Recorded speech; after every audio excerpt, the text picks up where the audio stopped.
বিসমিল্লাহির রহমানির রহিম। দুমকি উপজেলা আসনের নির্বাচনে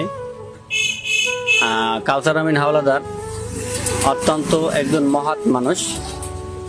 তিনি যেভাবে এই দুমকি উপজেলাবাসীকে দান করে যাচ্ছে, বিভিন্ন মসজিদ, মন্দির, মাদ্রাসা, এই কিছুদিন আগেও উত্তর চরগরব্দি কারিমিয়া কেরাতুল কোরআন মাদ্রাসায় 5 করা জায়গা তিনি নিজ অর্থায়নে দান করছে এবং প্রতিটা মসজিদে কম বেশি দান করছে এবং হতদরিদ্র, গরিব, অসহায় মানুষকে সে বস্ত্র দান করছে।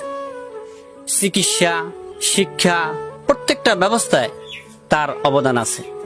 তা আমি মনে করি কাউসার আমিন হাওলাদার যদি নির্বাচিত হয় তাহলে দুমকি উপজেলাবাসীর